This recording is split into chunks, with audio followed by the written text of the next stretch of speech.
You beautiful bastards, hope you're having a fantastic Friday. Welcome back to the DeFranco Show. And for this Friday show, I want to cover some of the stories that you guys have been recommending, stories we also wanted to get into the show this week, but then we had to cut it for time, or we weren't able to get to it. And before we jump into the first story, I want to throw a big note out there. This episode is actually the last episode of the DeFranco Show for 2017, and the show will officially be back January 3rd, 2018. Now, between now and then, while I don't officially have anything scheduled, we'll most likely do some live streams, so make sure you're not only subscribed, but you have that little alarm bell check. That way you make sure that you're getting a notification if I post a video or if I go live. Maybe if there's a big enough story, it'll make sense to sound off if I have the time, but for the most part, I'm going to try and treat it as a real break. We'll see though. Anytime I take a vacation and it goes past like 4 days, I start going crazy. And then let's talk about the controversy around Poundland. Poundland, not to be confused with the town your mother frequents, is kind of a UK dollar store. And they recently came under fire for their elf-focused marketing. The ads we're talking about included things like one of Santa's elves literally teabagging a woman, playing strip poker, offering free mustache rides, drawing very prickly Christmas trees, riding a donkey with the caption, "Don't tell Rudolph I found a new piece of ass," scrubbing his ass/taint area with a toothbrush, drawing some nips on a windshield, farting on Donald Trump,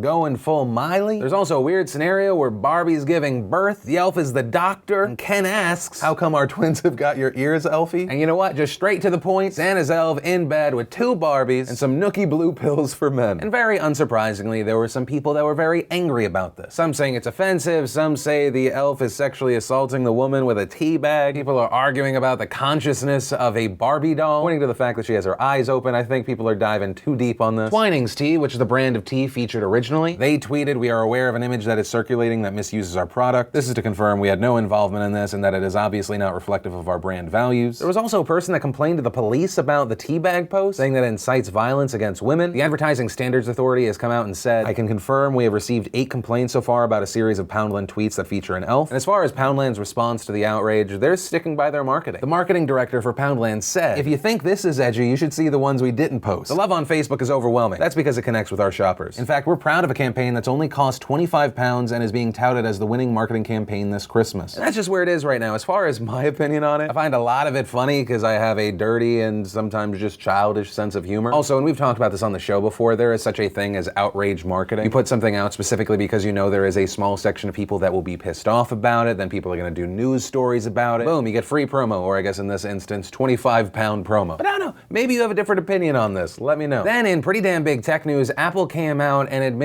they actually do slow down older phones. You know, it's kind of that old thing, you're like, oh good, it's an Apple keynote, that means that my phone is gonna slow down in about a month. I don't know why, but it just will. Apple's trying to make me buy a new phone. Well, Apple has now come out and said, yeah, we do that now. But they say it's not for evil reasons, stating Wednesday that it was a software feature released last year that makes your phone operate more slowly to offset problems with an aging lithium-ion battery. As batteries get older, they don't hold a charge as well. That's also made worse if you're outside in the cold. And they said that's what they saw. You'd have these people with their old phones, the processor would try to keep up, the batteries couldn't keep up with the demand, so the phones would just turn off. So they said, starting with iOS 10.2.1, the operating system now slows down the device to prevent it from shutting down. Apple also adding, we've now extended this feature to iPhone 7 with iOS 11.2 and plan to support for other products in the future. And while it seems like their explanation is pretty reasonable, there are still a lot of people that are angry. Some saying it should be an option, others saying Apple should have been louder when they launched this feature so people knew, others pointing out that this is the problem with making it so hard to remove the battery yourself. And if your battery is no longer covered by the warranty, it costs $79 to get a new one from the Apple store. But at least then if you get a new battery, it does go back to its regular speed. So there you go, now you know you're not crazy. Then let's talk about the huge update around the Slenderman stabbing story out of Wisconsin. You may remember this from when we talked about it in 2014. Long story short, 2 Wisconsin girls tried to kill their classmate. This, they said, to please the fictional horror character Slenderman. The 2 girls were Anissa Weir and Morgan Geyser. Geyser reportedly lured her classmate out to a wooded park. Geyser then stabbed the classmate 19 times. This while Weir encouraged her. Luckily, the victim was able to crawl out of the woods. A bicyclist found her. At the time of the attack, all 3 of these girls were just 12 years old. And the big news and update we have now is that 16-year-old Anissa Weir has been sentenced, and she was given the maximum punishment possible, 25 years in a mental health facility. And as far as why that specific punishment, back in August, she pled guilty to being a party to attempted second-degree intentional homicide, but claimed that she wasn't responsible for her actions because she was mentally ill. And in July, a jury agreed with her, which is why we're talking about this kind of punishment. And as far as Geyser, the girl that did all the stabbing. She's pled guilty to attempted first-degree intentional homicide with the agreement that she isn't criminally responsible and shouldn't go to prison. She won't be sentenced till February, but prosecutors are asking she get 40 years in a mental health facility. And I want to pass the question off to you. What are your thoughts on such a long prison sentence to a mental health facility rather than, let's say, an actual prison? Does it bother you? No, you think it's appropriate? I'd love to know your thoughts. Then, in don't let anyone ever tell you your vote doesn't count news, let's look to Virginia. Back in November, Democratic candidate Shelley Simons appeared to have lost her race for a Virginia House seat. This to Republican incumbent David Yancey, and by just 10 votes. It's an insanely close race, and under Virginia law, a losing candidate actually can request a recount if the vote differential is less than 1%. So they did it, the recount took place, and the final result, 11,608 votes for Simons, 11,607 votes for Yancey. She won by a single vote. And Democrats rejoice, and the reason for that is even before this recount, the Virginia House was massively changed. Before the Virginia elections, the Republicans held a 66-34 majority, but they came out of election night with just a 51-49 majority. And so with Simons winning, all of a sudden there was a 50-50 tie. And so the only thing in their way for making that a reality was for the recount to be certified. And that did not happen. And the reason for that is there was a questionable ballot. A ballot where someone had filled in the bubble for both Simons and Yancey. But it appeared they drew a line through their vote for Simons. Also pointing to the fact that they had voted for every other Republican on the ticket. You also had people arguing that maybe the line was to indicate that there was actually a vote for Simons. Look at the vote for Ed Gillespie, he has an X there. You also had others saying the ballot shouldn't be valid. The person voting filled in two bubbles, all of a sudden you have to kind of guess what he was voting for. And ultimately a 3-judge panel decided that instead of this vote just not counting, it would go to Yancey. Which means the race ended up tied at 11,608 votes each. So that may make you wonder, well, who the hell wins then? Well, according to Virginia state law, in the instance of a tie, the winner is selected by lot. They will literally, and I wish I was fucking around, James Alcorn, the chairman of the State Board of Elections, said the winner, once again to remind you,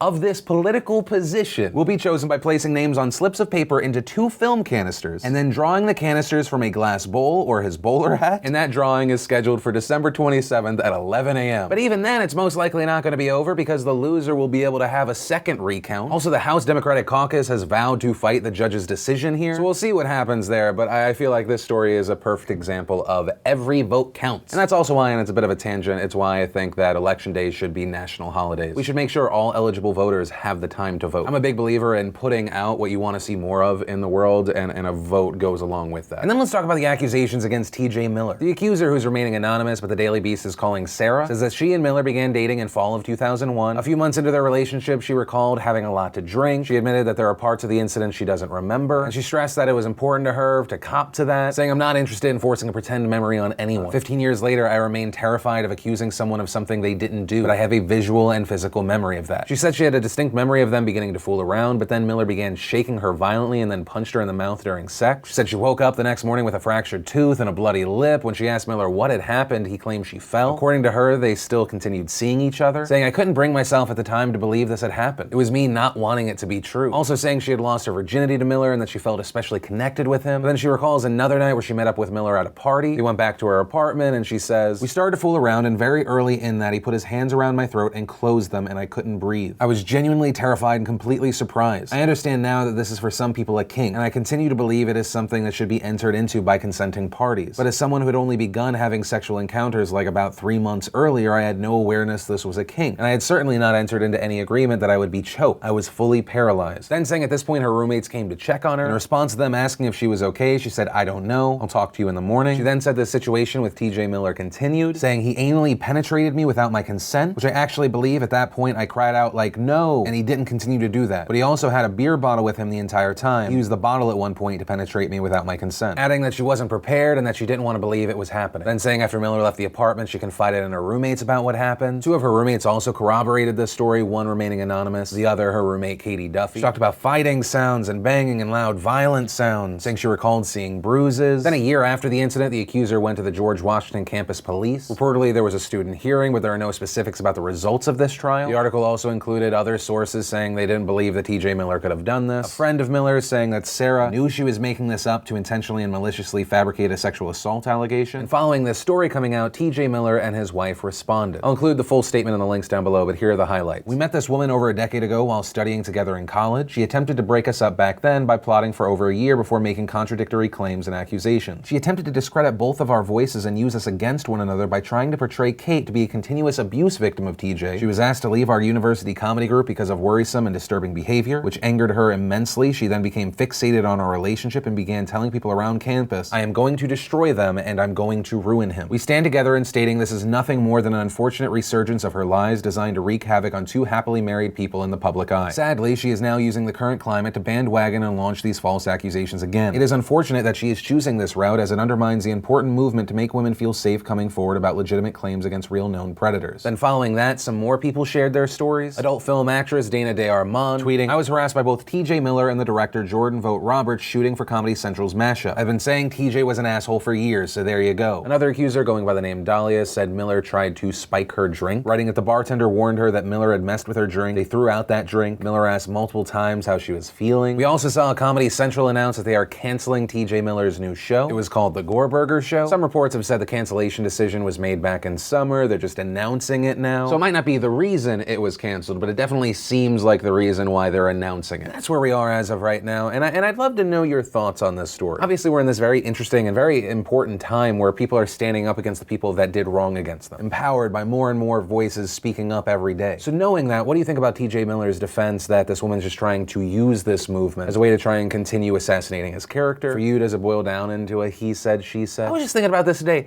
Things used to be so simple. Remember back in 2009 where the person that people were just really angry at was Tiger Woods because he had way too much consensual sex with a lot of women that weren't his wife? But then I remind myself, it was just the difference of in front of the counter, behind the counter. And what I mean is in 2009, in front of the counter was Tiger Woods and his however many women, but all the while behind the counter were all of these things that are now just coming out. And it's not really that in 2017 the world is scarier and it's more horrible. And actually, if anything, people being more open and talking about it, that hopefully does drive change. And I mean this outside of the TJ Miller situation, and I also want to note that we should take into account all of these accusations, all of these situations as individual ones. But I mean, more and more each day, people are coming out. Just last night, Akana, prominent YouTuber, came out against Max Landis. Max Landis, of course, a big Hollywood writer. His movie Bright just came out. Last night, in response to a tweet from Netflix about the movie Bright, Akana wrote, "Written by a psychopath who sexually abuses and assaults women," right? Cool. And the reference there was obvious because Max Landis wrote Bright. I've reached out to Akana and Landis for further comment. So as of right now, this is a developing story that we'll update soon. And that's just one story of many and more that are coming out. Hopefully one of the biggest changes is that people, victims feel more comfortable and more supported in coming forward sooner. Time sows doubt in a lot of people's minds. You don't have to be alone, you don't have to go through this alone, and you can help stop it from happening again. Yeah, let me know what you think about the whole situation. And that's actually where I'm going to end today's show. And remember, if you liked this video, you like what I'm trying to do on this channel, hit that like button. If you're new here, hit that subscribe button, hit that little bell, make sure you get notifications for the show. Also remember, if you missed the last Philip DeFranco show, you want to catch up, click or tap right there to watch that. Or if you want to watch the newest behind the scenes vlog, we got a brand new one today, click or tap right there. But that said, of course, as always, my name's Philip DeFranco. You've just been filled in. I love yo faces, and I'll see you next time.